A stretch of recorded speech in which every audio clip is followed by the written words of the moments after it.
Are you ready for this marriage? Of course మీరు కూడా రెడీనే కదా. I'm not. Please don't mind. అంటే నాకు కొంచెం స్పేస్ కావాలి.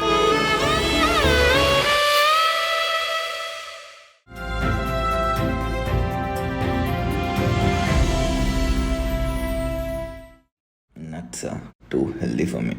జాను చిప్స్ ఉన్నాయా? చిప్స్ అవన్నీ ఎందుకు తింటావు? ప్రిజర్వేటివ్స్ ఉంటాయి, వద్దని చెప్పానా?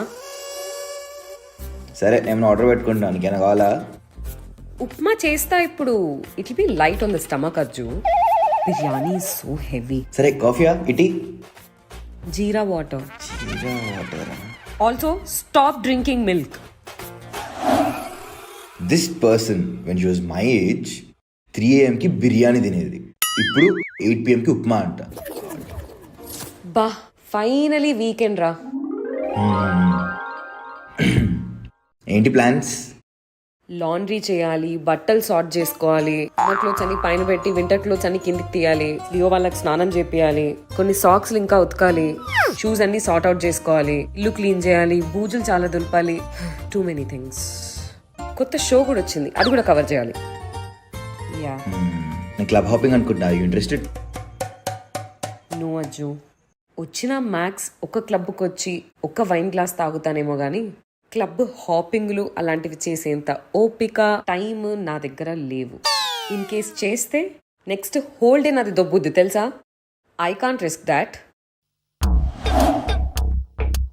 This person when she was my age ఎవడ్రా 600 రూపాయలకి గ్లాసుడు వైన్ తాగేది, ఇంకో 400 వేస్తే ఫుల్ బాటిలే వస్తుందిగా అంటుండే. How times change. Jaanu, guess what, this the crazy concert in Hyderabad next month. 5,000 అంటే ఎంట్రీ. అజ్జు ఎన్నిసార్లు చెప్పాలి డబ్బులు వేస్ట్ చెయ్యకు అని. Please save your money. Salary వచ్చిన తర్వాత 40% ఇంటి ఖర్చులకి నీడ్స్కి పెట్టుకో, ఇంకో 20% ట్రావెల్ ఫండ్లో వేసుకో, ఇంకో 20% సేవింగ్స్ చేయి, ఇంకో 20% వీటన్నిటికీ స్పెండ్ చేయొచ్చు. Be responsible with your finances Ajju. This same person when she was my age పెద్ద ఖర్చు పెట్టకపోతుండే, పాపం shoes broke then. Sorry, it's okay. Hi Jaanu, what's up? Hi. Green టీయా? అది 2 రోజుల ముందుది. కెన్ యూ బిలీవ్ ఇట్, ఇలాంటి కప్పులు ఆల్ ఓవర్ ద హౌస్ 3-4 పడున్నాయి. రోజు ఇలానే పెట్టుకుంటా, తాగుదాం అనుకుంటా, కానీ ఏదో ఒక పని వస్తుంది, మళ్ళీ ఆ పని చేస్తూ ఇది మర్చిపోతా.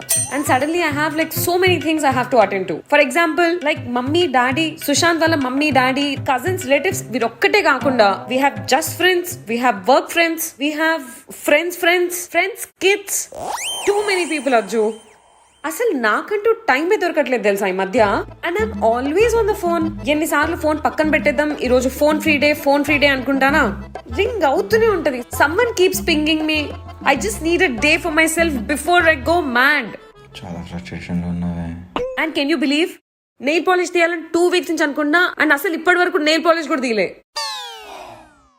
నువ్వు చెప్తే నాకు ఆయాసం వస్తుంది, బట్ నువ్వు చెప్పినట్టే life is a movie. And the first 30 years are the first half, and whatever's after that is the second half, right? And సినిమాలో ఇంటర్వెల్ ఉండాలి కదా. So take a break, take your interval. Yeah ఇంకా నా వల్ల కాదు, I need a break you know. అందుకే రేపు of పెట్టుకున్నా. రేపు ఆఫ్ తీసుకొని మరి just gonna chill.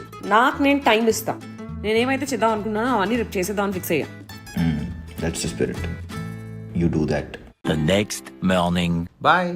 Bye. Have fun. Finally ఎన్ని రోజుల తర్వాత ఫినిష్ చేశా. It's gonna be a good day.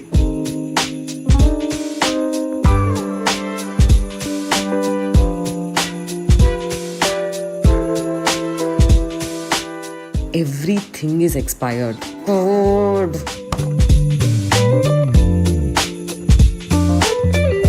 File ఎక్కడుంది? అన్ని లాస్ట్ మూమెంట్లో అడుగుతారు. హే, ఈ వీడియో ఎక్కడుందా? ఓ షిట్, ఎన్ని రోజులైంది చూసి. Let's open this once. ఏమైంది? ఏం కాలేదు. అబ్బా ఏమైంది చెప్పు. అరే ఏం కాలేదని చెప్తున్నా కదా. మరి ఎందుకు అలా ఉన్నావు? అంటే ఎలా ఉండాలో బెయిలు సి మామా when she was in her 20s, early 20s. ఏ ఈ రోజు నేను నైట్ పార్టీకి తీసుకుంటున్నా, ఎలా ఉంది? పర్లేదు, నాట్ బ్యాడ్. పర్లేదేంటి, బాగుందా వాళ్ళదా? నాకు నచ్చలేదు. అసలు ఎంత కేర్ఫ్రీగా ఉండేవాళ్ళం కదా అప్పుడు. ఏ రెస్పాన్సిబిలిటీస్ లేకుండా, మీ డాడీ పైన ఆధారపడుతున్నాం అనే పెద్ద గిల్ట్ కూడా లేకుండా, అసలు ఏం ప్రెషర్ ఫీల్ అవ్వకుండా వీక్ అంతా పార్టీ చేసుకుంటూ, ఎంత పార్టీ చేసుకున్నా హ్యాంగ్ ఓవర్ లేకుండా.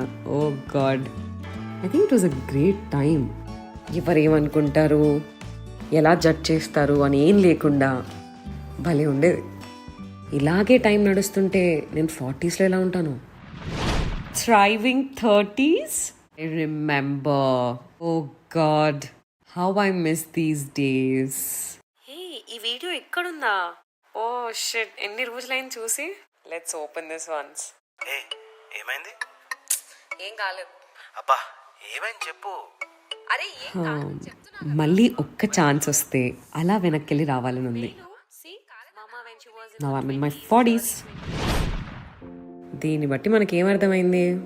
టైం గడుస్తున్న కొద్దీ మనకు పాస్ట్ టైమే బెటర్ అనే ఫీలింగ్ వస్తుంటుంది.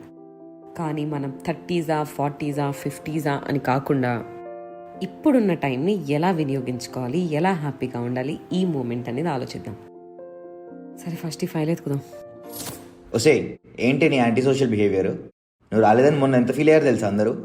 Ajju, I really don't care. దానికి నా పీస్, నా ఎనర్జీ, నన్ను నేను ప్రయారిటైజ్ చేసుకోవడం అనేది చాలా ఇంపార్టెంట్. నీకు అర్థమైనా కాకపోయినా, ఎవరికి అర్థమైనా అర్థం కాకపోయినా, I don't really care. Okay, అసలు నీ లైఫ్లో పెద్ద ప్రాబ్లం ఏంటో చెప్పరా నాకు ఇప్పుడు.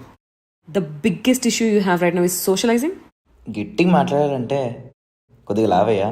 I think I should start working out. That is your biggest problem. And na life ko vachesarki, you know how many things I have to handle? You know how many things I have to take care of? I have to take care of this whole house. I have to take care of my hair, my skin. అమ్మమ్మ ఆపేసే already అయిపోయింది వీడియోలో, please. అమ్మా, ఇప్పుడు అర్థం కాదురా నీకు ఎన్ని చెప్పినా. యునో, నువ్వు నా షూస్ వేసుకుంటే నీకు అర్థమవుతుంది. పాటవేమో. Don't even want to argue with him. Don't be lame, Ajju. Please. You know, నీ ఏజ్ లో ఉన్నప్పుడు నేను కూడా అలానే ఉండేదాన్ని. పెద్దలు చెప్పేది అర్థం చేసుకోకపోయేదాన్ని. ఎందుకు చెప్తున్నారు, పొద్దున్న లేవండి, రాత్రి టైంకి పడుకోండి, 7 o'clock తర్వాత తినకండి, ఇవన్నీ చెప్తుంటే చాదస్తాం అనుకునేదాన్ని. ఇప్పుడు ఐ రియలైజ్ దానికంటూ ఒక లాజిక్ ఉంది. అవి ఎందుకు చెప్తారు, వాటిని ఎందుకు పాటించాలి అనేది. ఓకే, యాక్చువల్లీ ఇప్పుడు నీకు ఎంత చెప్పినా అర్థం కాదురా. నువ్వు నా ఏజ్కి వచ్చినప్పుడు అర్థమవుతుంది. But it will be too late then. అందుకే నీకు ముందే చెప్తున్నా. బాబా ఏం నీతులు చెప్తా అన్నావు జాను? నువ్వు చెప్పేది మాత్రం వాడు వినల్లా, నేను చెప్పేది మాత్రం నువ్వు వినవా? పిల్లల్ని కనమ్మా, ఇప్పుడు కాదు తర్వాత అర్థమైతాది అని మొత్తుకుంటానే ఉంటా. వింటావా? వినవు. నా మాట మాత్రం వినవు. గాని వీడికేందో చెప్తాను కూర్చోబెట్టి. అర్థం చేసుకోవాలా పెద్దోళ్ళు ఎందుకు చెప్తారు ఏంది అనేది. బోర్ కొడుతుంది కదా ఎన్ని రోజుల నుంచి ఇదే సుత్తి అని. ఇమాజిన్ నాకెలా అనిపించాలి. నువ్వు కూడా నా ఏజ్కి వచ్చినప్పుడు అర్థం చేసుకుంటావు, అయ్యో ఒక ఇద్దరిని కని పాడేస్తుంటే అయిపోయేదే అని. అట్లా ఎప్పమా దానికి. నువ్వు నోరు మూయి. ఫస్ట్ నువ్వు జిమ్కి పో చెప్తా. అసలే పెళ్లి కావాల్సిన పిల్లోడివి. Someone please tell her that the world population hit 8 billion. దీన్ని బట్టి మనకు అర్థమైంది ఏంటంటే, పెద్దలు చెప్తారు, అది వాళ్ళ ధర్మం, మనం వినం, అది ఆనవాయితీ. కానీ వాళ్ళు చెప్పింది రైట్ అని మనం రియలైజ్ అవ్వడం ప్రకృతి ధర్మం.